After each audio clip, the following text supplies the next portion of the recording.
Hola, ¿qué tal? Esto es su canal cristiano Betel, Casa de Dios y Puerta del Cielo. Y el día de hoy vamos a continuar con nuestra lectura de la palabra. Y ya vamos a empezar con el libro de Lucas. Vamos a leer el día de hoy Lucas capítulo 1 y capítulo 2. Dice la palabra de Dios: por cuanto muchos han tratado de compilar una historia de las cosas que entre nosotros son muy ciertas, tal como nos las han transmitido los que desde el principio fueron testigos oculares y ministros de la palabra.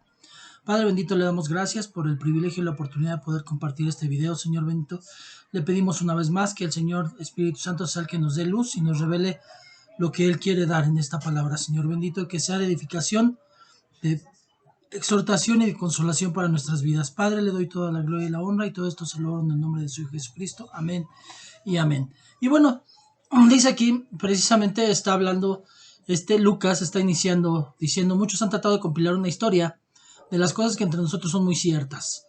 Eh, Él sabía que obviamente había quienes estaban haciendo, ya para esos tiempos, ya empezaban a haber algunos que querían hacer otros evangelios que no son los de Cristo, pero también sabía que ya habían empezado algunos a escribir. Entonces él, a lo que se aboca, y es algo bien importante, lo que habíamos dicho en los 4 rostros del Señor Jesucristo, es que Lucas es historiador.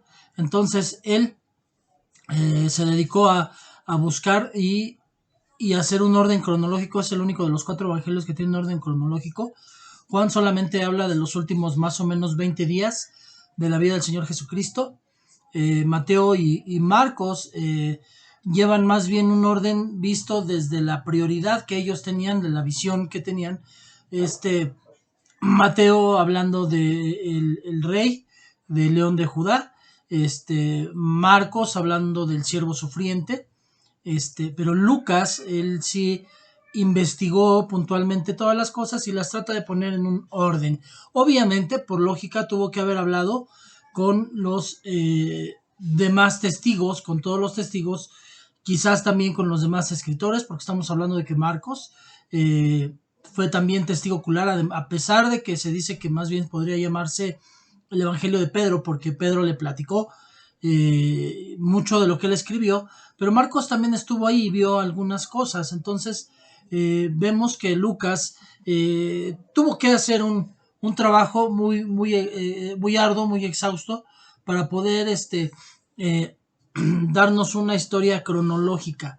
Dice: tal como la han transmitido los que desde el principio fueron testigos oculares y ministros de la palabra, también a mí me ha parecido conveniente, después de haberlo investigado todo con diligencia. Él es el único que investigó históricamente. Los demás solamente los recuerdos los ordenaron en una forma sistemática para ellos, para mostrarnos, como les decía, lo que ellos veían como prioridad, para mostrar lo que ellos querían mostrar del Señor Jesucristo.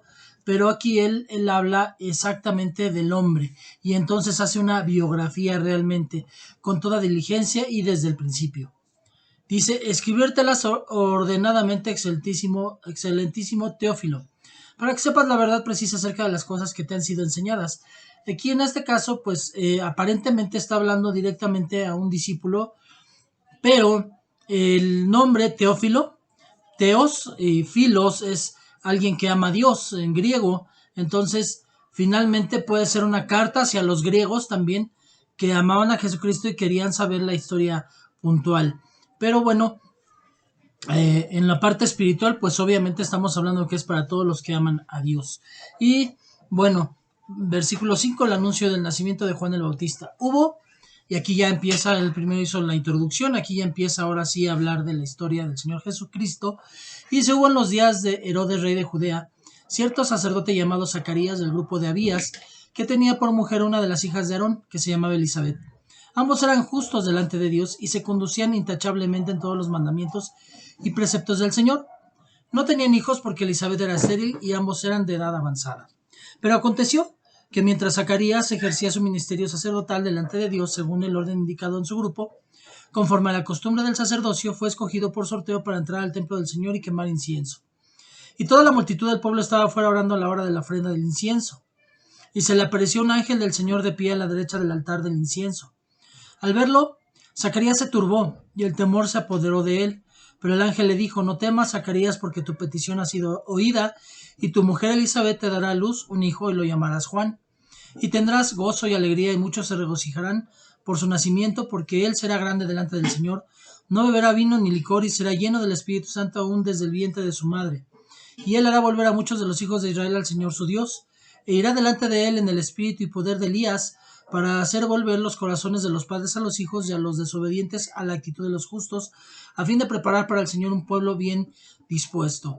Entonces, el propósito era precisamente que él preparara el camino para el Señor, para un pueblo que estuviera dispuesto a escuchar al Señor Jesucristo. Y vemos que entonces también dice aquí, él irá en el espíritu y poder de Elías. O sea, que como la historia se centra en el Señor Jesucristo, obviamente no habla mucho de Juan, pero Juan entonces, si tenía el espíritu y poder de Elías, entonces Juan pudo haber hecho también milagros, muchos, pero los discípulos y aún Juan sabía que él no era el Mesías, sino que él era el que tenía que preparar la entrada al Mesías, y entonces pues obviamente no se habla de lo que él hizo tanto, pero y precisamente por eso ninguno habla de los milagros que pudo haber hecho Juan, pero finalmente eso era. No que fuera a reencarnar Elías, que era lo que muchos no entendían, porque si la palabra dice que no hay reencarnación, pero decían que iba a volver Elías, muchos pensaban que iba a volver físicamente, otros que iba a reencarnar, entonces había confusión porque no había todavía la claridad de que el Espíritu pudiera explicar. Pero finalmente aquí nos hace ver Lucas que realmente de lo que se refería en la profecía de que iba a volver Elías es que Juan iba a tener el espíritu y el poder de Elías para hacer volver los corazones de los padres a los hijos y a los desobedientes a la actitud de los justos. Amén. Entonces Zacarías dijo al ángel: ¿cómo podré saber esto? Porque yo soy anciano y mi mujer es de edad avanzada. Respondió el ángel y le dijo: yo soy Gabriel, que estoy en la presencia de Dios y he sido enviado para hablarte y anunciarte estas buenas nuevas. Yo creo que aquí vemos a un Zacarías falto de fe, sacerdote, ministrando en el templo, haciendo la ofrenda de incienso, y lo vemos dudando. Este es un punto bien importante, porque entonces, ¿dónde está la fe que le tenían al padre de la fe, Abraham? Él conocía puntualmente cómo Abraham tuvo hijos cuando ya él estaba de edad avanzada, y su mujer también. Entonces, y le estaba hablando a un ángel directamente. Entonces, ¿cómo podía dudar del poder de Dios y que Dios le había escogido? Pero vemos que él duda y le responde el ángel y le dice: yo soy Gabriel, que estoy en la presencia de Dios y he sido enviado para hablarte y anunciarte estas buenas nuevas. Y aquí te quedarás mudo y no podrás hablar hasta el día en que todo esto acontezca, por cuanto no creíste en mis palabras, las cuales se cumplirán a su debido tiempo. Aquí el ángel lo reprende por su falta de fe y le dice: no podrás hablar entonces hasta que esto acontezca, porque no creíste en mis palabras, las que se van a cumplir a su debido tiempo.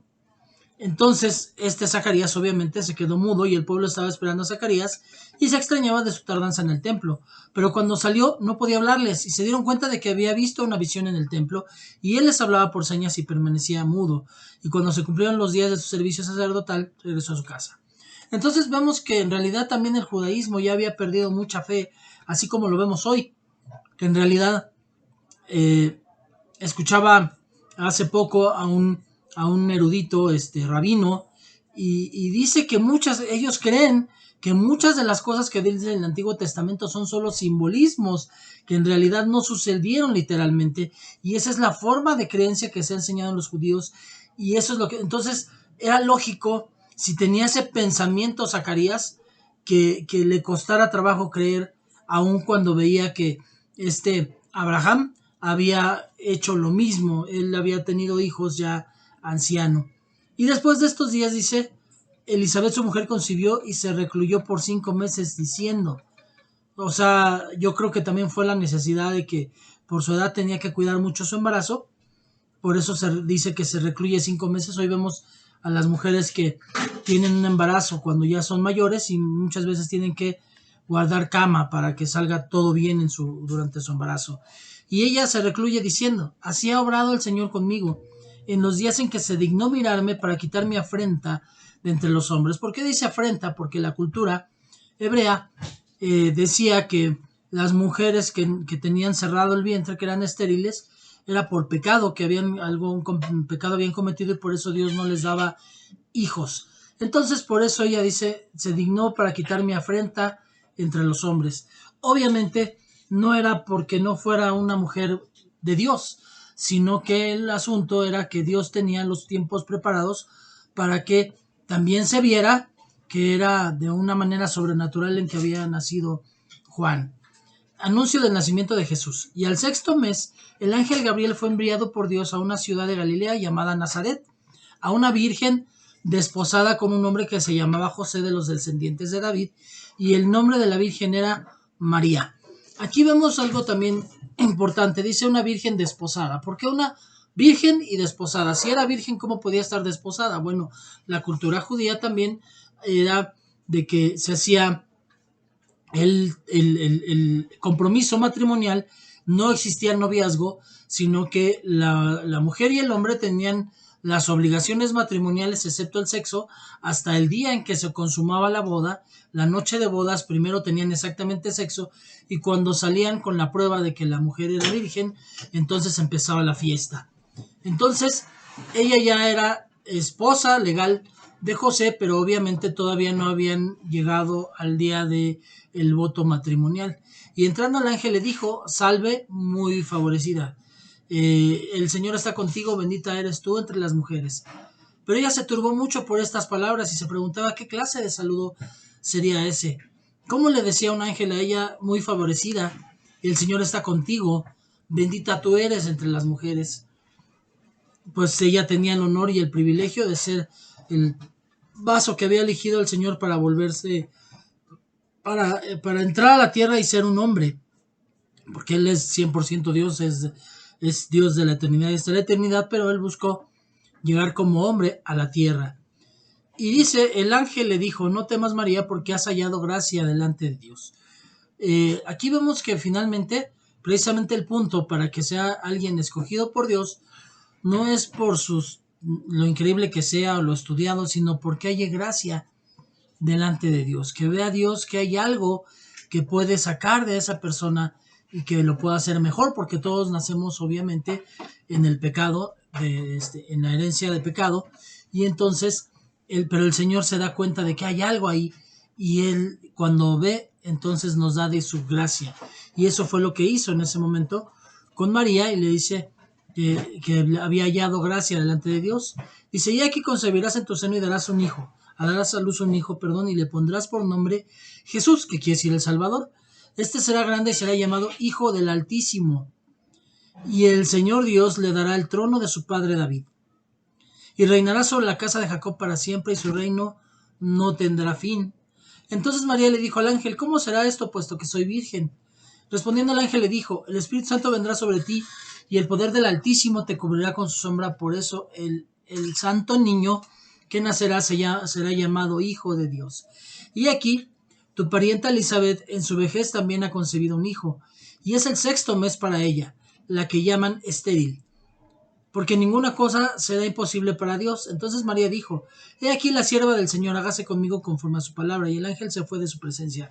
Eran primas, sí, pero resulta que Elizabeth pues ya era una mujer anciana, debe de haber sido mayor de 70, y María era una mujer que estaba dispuesta para desposarse. Esto quiere decir que tenía de 16 a 18 años, estaba muy jovencita. Aunque eran primas, pues realmente había una gran diferencia de edad, pero vemos que Juan y el Señor Jesucristo también eran primos, y la diferencia nada más de edad fue de 6 meses. O sea que el Señor Jesucristo nació 6 meses después, porque ya estaba en el 6º mes. La mamá de Juan le faltaban 3 meses para nacer, y el Señor Jesucristo al 6º mes de de Elizabeth fue que fue concebido. Entonces él nació 9 meses después. ¿Qué quiere decir esto? Que el Señor Jesucristo era un medio año más o menos menor que Juan.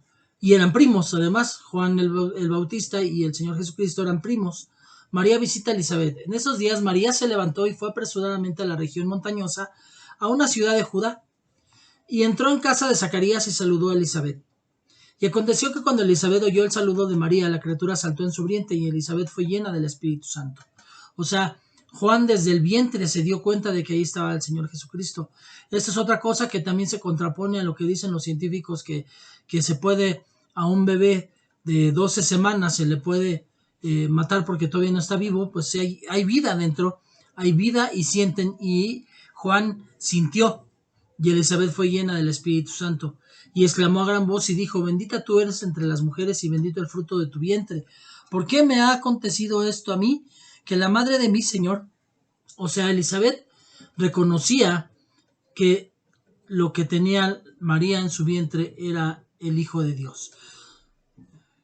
Y dice: ¿por qué me ha acontecido esto a mí, que la madre de mi Señor venga a mí? Porque he aquí apenas la voz de tu saludo llegó a mis oídos, la criatura saltó de gozo en mi vientre. O sea, ella también, Elizabeth, era una persona que aprendió también a respetar, y a pesar de que ella era muchísimo mayor que María, era una jovencita María, ella le habla con respeto y le dice: ¿cómo es que la madre de mi Señor viene a mí? Dice: porque aquí apenas la voz de tu salido llegó a mis oídos, la criatura saltó de gozo en mi vientre. Y bienaventurada la que creyó que tendrá cumplimiento lo que le fue dicho de parte del Señor. Aquí vemos otra vez, ya habíamos hablado en otro momento precisamente de Abraham y de Sara, y de cómo Sara había sido la que había dudado y Abraham es el padre de la fe, y que realmente el Señor quería que 8 hijos fueran de Sara y solamente tuvo uno, 8 de los hijos de Abraham. Entonces vemos aquí, y precisamente lo hablaba en ese momento, que no era la mujer la que tenía, sino la persona. O sea, estamos hablando de una persona que en un matrimonio afecta el que tiene dudas. Y aquí vemos que el que dudó fue Zacarías.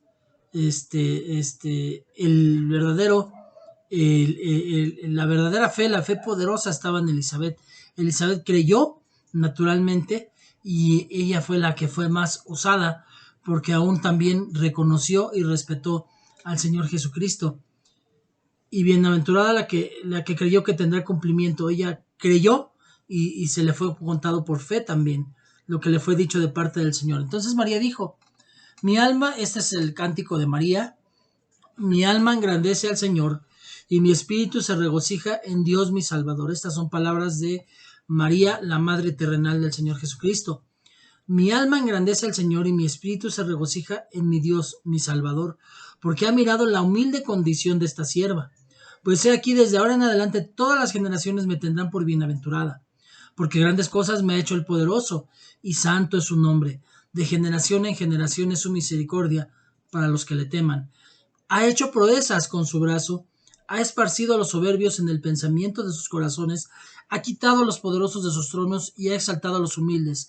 A los hambrientos ha colmado de bienes y ha despedido a los ricos con las manos vacías. Ha ayudado a Israel su siervo para recuerdo de su misericordia, tal como dijo a nuestros padres, a Abraham y a su descendencia para siempre. Este es el canto de María. Y María se quedó con Elizabeth como 3 meses y después regresó a su casa. O sea, dice como 3 meses, quiere decir que esperó a que naciera Juan, lo vio nacer, estuvo quizás unos días con él y después se fue a su casa. Y obviamente estamos hablando que en este momento María ya tiene 3 meses, le faltaban solo 6 meses para que naciera el Señor Jesucristo. Nacimiento de Juan el Bautista. Cuando a Elizabeth se le cumplió el tiempo de su alumbramiento, dio a luz un hijo, y sus vecinos y parientes oyeron que el Señor había demostrado su gran misericordia hacia ella, y se regocijaban con ella. Y al 8º día vinieron para circuncidar al niño, y lo iban a llamar Zacarías, según el nombre de su padre. Pero la madre respondió y dijo: no, sino que se llamará Juan. Y le dijeron: no hay nadie en tu familia que tenga ese nombre. Entonces preguntaban por señas al padre cómo lo quería llamar, y él pidió una tablilla y escribió lo siguiente: su nombre es Juan. Y todos se maravillaron. Al instante le fue abierta su boca y suelta su lengua, y comenzó a hablar dando alabanza a Dios. Y vino temor sobre todos los que vivían a su alrededor, y todas estas cosas se comentaban en toda la región montañosa de Judea, y todos los que las oían las guardaban en su corazón, diciendo: ¿qué pues llegará a ser este niño? Porque la mano del Señor ciertamente estaba con él. Aquí yo estoy seguro de que Zacarías primero empezó a hablar y él ya sabía que Juan se tenía que llamar el niño. En segundo lugar, le fue anunciado el para qué iban a ser Juan. Y en tercer lugar, eran primas Elizabeth y María. Y obviamente María estaba ahí cuando nació el niño. Entonces Zacarías sabía también del cumplimiento en el Señor Jesucristo. Y obviamente pues él estuvo predicando, pero la gente seguía, aunque vio cosas asombrosas, solamente se preguntaban qué quería decir, pero no tenían los oídos dispuestos a escuchar. Y aquí vemos la palabra de Zacarías, profecía de Zacarías, y su padre Zacarías, el padre de Juan, fue lleno del Espíritu Santo y profetizó diciendo: bendito sea el Señor Dios de Israel, porque nos ha visitado y ha efectuado redención para su pueblo, y nos ha levantado un cuerno de salvación en la casa de David su siervo, tal como lo anunció por boca de sus santos profetas desde los tiempos antiguos, salvación de nuestros enemigos y de la mano de todos los que nos aborrecen, para mostrar misericordia a nuestros padres y para recordar su santo pacto, el juramento que hizo nuestro padre Abraham, concedernos que librados de la mano de nuestros enemigos, les sirvamos sin temor, en santidad y justicia delante de él todos nuestros días. Y tú, niño, serás llamado profeta del Altísimo, porque irás delante del Señor para preparar sus caminos, para dar a su pueblo el conocimiento de la salvación por el perdón de sus pecados, por la entrañable misericordia de nuestro Dios, con que la aurora nos visitará desde lo alto, para dar luz a los que habitan en tinieblas y en sombra de muerte, para guiar nuestros pies en camino de paz. Aquí otra vez vemos la palabra profética exhorta, consuela y edifica. Tiene la necesidad de tener tres cosas. O sea, no solamente en la palabra el profeta, el falso profeta solamente habla de prosperidad y prosperidad y prosperidad, sin reprender, sin exhortarte a que hagas una transformación, un cambio de vida. El verdadero profeta te exhorta a que tienes que hacer un cambio de vida para que Dios venga y te bendiga. Y aquí habla, dice, para dar a su pueblo el conocimiento de la salvación por el perdón de sus pecados, por la entrañable misericordia de Dios. O sea que primero tiene que haber perdón de los pecados para poder ser librados de la mano de los enemigos y servirles sin temor, en santidad y justicia delante de él. Entonces él está hablando de palabra profética y se está dirigiendo no solamente, si ven aquí, no solamente está hablando de Juan. Dice: tú serás llamado profeta del Altísimo. Está hablando de Juan y del Señor Jesucristo. Él lo sabía y él habló desde ese momento de nuestro Señor Jesucristo. Y el niño, o sea Juan, se fortaleció en espíritu y vivió en lugares desiertos hasta el día en que apareció en público a Israel. Bueno, vamos a leer también hoy el capítulo 2. Vamos a continuar con el capítulo 2 de Lucas. Y dice la palabra de Dios en el capítulo 2 de Lucas: nacimiento del Señor Jesucristo. Y aconteció en aquellos días que salió un edicto de César Augusto para que se hiciera un censo de todo el mundo habitado. Este fue el primer censo que se levantó cuando Cirenio era gobernador de Siria. Y todos se dirigían a inscribirse en el censo, cada uno a su ciudad. Y también José subió de Galilea, de la ciudad de Nazaret a Judea, a la ciudad de David que se llamaba Belén, por ser él de la casa y de la familia de David, para inscribirse junto con María, desposada con él, la cual estaba encinta. Y sucedió que mientras estaban ellos allí se cumplieron los días de su alumbramiento. Esto quiere decir que José entendió y escuchó obviamente también al ángel y él aceptó a María. Eso lo vemos en otros evangelios. Y obviamente hubo un espíritu de adopción. José adopta al Señor Jesucristo y siempre lo trató como hijo, como el primogénito de todos sus hijos.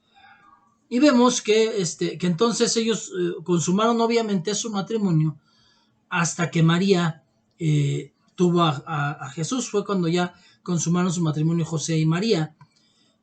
Obviamente tuvo que haber tenido hermanos, y sí hay una lista de hermanos en la Biblia, en la palabra, pero tuvo que haber tenido hermanos porque María era considerada una mujer de respeto, y si ella no hubiera tenido hijos, se hubiera considerado pecadora. Y más aún hubiera habido muchos más rumores al respecto de hablar de ambos, de José, de que había aceptado a una mujer con un hijo, y de ella por ser pecadora si no hubiera tenido hijos, y obviamente la Biblia dice que tuvo hermanos y hermanas. Y sucedió que mientras estaban ellos ahí se cumplieron los días de su alumbramiento, o sea, cuando fueron al censo, fue cuando les tocó, y dio a luz a su hijo primogénito, le envolvió en pañales y le acostó en un pesebre, porque no había lugar para ellos en el mesón. Obviamente, ellos no vivían ahí, ellos fueron solamente para ir al censo y regresar al lugar donde ellos vivían. En la misma región había pastores que estaban en el campo cuidando sus rebaños durante las vigilias de la noche. Un ángel del Señor se les presentó y la gloria del Señor los rodeó de resplandor y tuvieron gran temor. Mas el ángel les dijo: no temáis, porque aquí os traigo buenas nuevas, de gran gozo que serán para todo el pueblo. Porque os ha nacido hoy en la ciudad de David un Salvador, que es Cristo el Señor. Y esto os servirá de señal: hallaréis a un niño envuelto en pañales y acostado en un pesebre. Y de repente apareció con el ángel una multitud de los ejércitos celestiales alabando a Dios y diciendo: gloria a Dios en las alturas y en la tierra paz a los hombres en quienes Él se complace. Y aconteció que cuando los ángeles se fueron al cielo, los pastores se decían unos a otros: vayamos pues hasta Belén y veamos esto que ha sucedido, que el Señor nos ha dado a saber. Fueron a toda prisa. Obviamente, esto no quiere decir que hayan llegado el mismo día. Pudieron haber llegado 1 o 2 días después porque estaban fuera en el campo y tenían que hacer el camino a pie y con sus ovejas. Entonces pudo no haber llegado al siguiente día y no el mismo día en que nació el Señor Jesucristo. Fueron a toda prisa y llegaron a María, José y al niño acostados en el pesebre. Y cuando lo vieron, dieron a saber lo que se les había dicho acerca de este niño. Y todos los que lo oyeron se maravillaron de las cosas que les fueron dichas por los pastores. Pero María atesoraba todas estas cosas, reflexionando sobre ellas en su corazón. Y los pastores se volvieron glorificando y alabando a Dios por todo lo que habían visto y oído, tal como se les había dicho. Y aquí vemos que en ninguna parte Lucas habla de los magos de Oriente, porque los magos no llegaron ahí. Llegaron a donde Jesús vivía. Y llegaron alrededor de 2 años después de que él hubiera nacido. Cuando encontraron al Señor Jesucristo, ya lo encontraron ya como un niño de alrededor de 2 años. Cuando se cumplieron los 8 días para circuncidarle, le pusieron por nombre Jesús, el nombre dado por el ángel antes de que fuera concebido en el seno materno. Versículo 22. Jesús presentado en el templo. Cuando se cumplieron los días para la purificación de ellos según la ley de Moisés, le trajeron a Jerusalén para presentarle al Señor. Como está escrito en la ley del Señor, todo varón que abra la matriz será llamado santo para el Señor. Y para ofrecer un sacrificio conforme a lo dicho en la ley del Señor, un par de tórtolas y 2 pichones.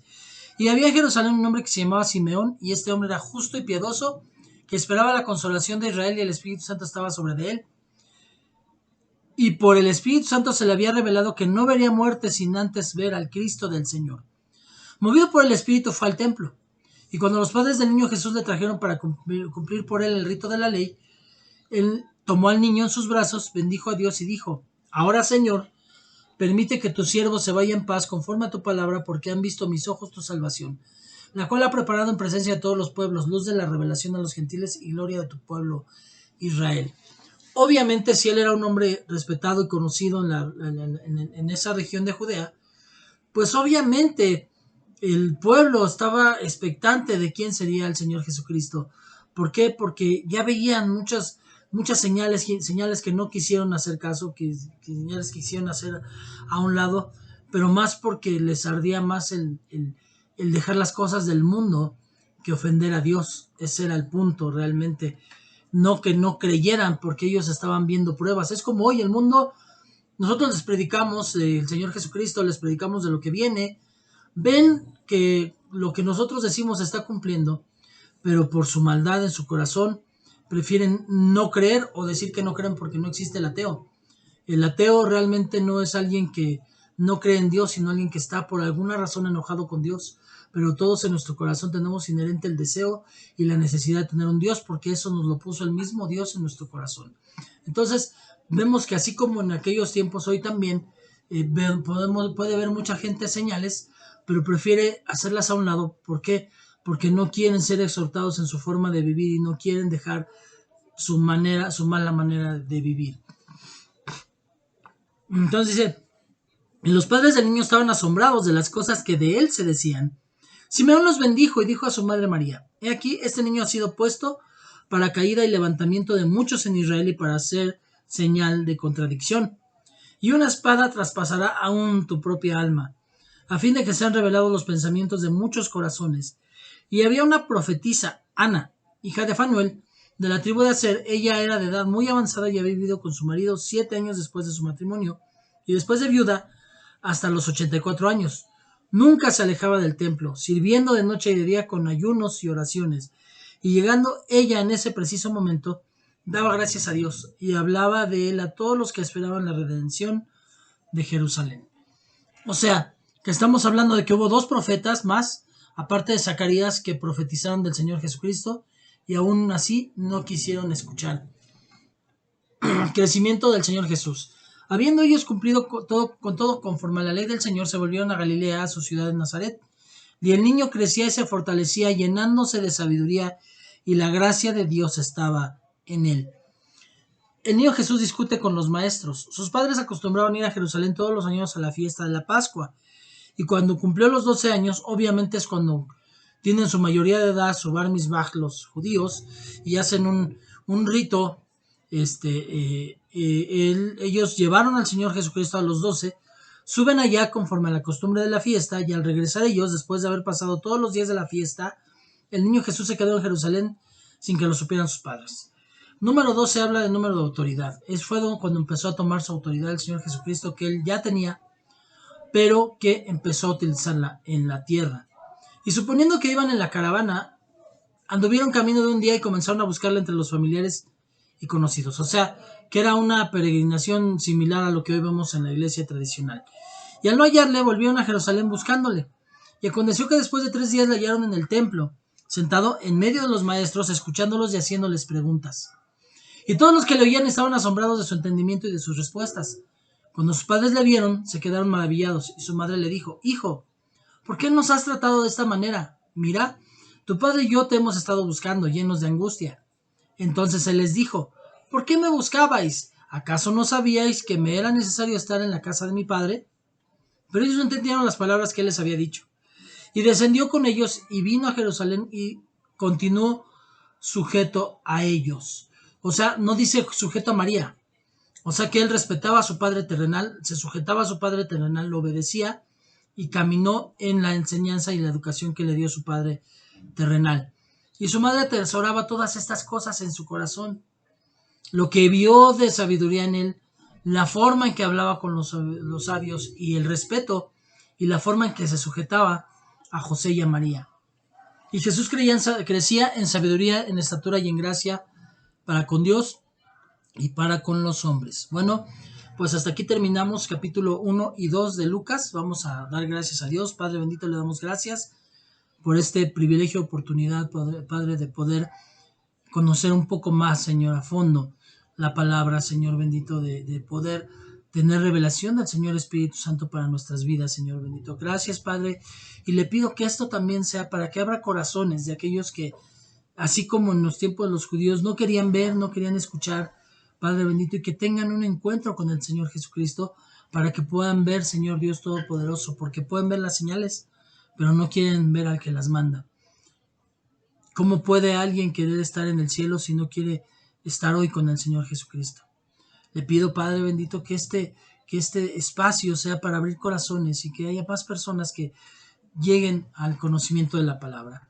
Esta semana en nuestro Padre Espiritual en la radio ha hablado de oración, y si bien es un tema excelente y es necesario para el liderazgo, pero no debería de ser necesario que se hablara de eso, cuando realmente el cristiano, desde que se convierte a Cristo, tendría que tener una relación íntima y continua con el Señor Jesucristo. Desgraciadamente hoy estamos en tiempos en que si los líderes no oran, menos las ovejas, Padre bendito. Hoy le pido de verdad que traspase corazones con esa palabra que estamos recibiendo en nuestra casa espiritual, Señor bendito, pero también, Padre bendito, en donde sabemos y entendemos que necesitamos esa relación con el Señor Jesucristo, y que que no podemos pasar por alto estas señales y que el Señor nos pide que hagamos una transformación y que tengamos un verdadero encuentro con Él. Gracias, le doy toda la gloria y la honra y todo esto se lo oro en el nombre de su Hijo Jesucristo. Amén y amén.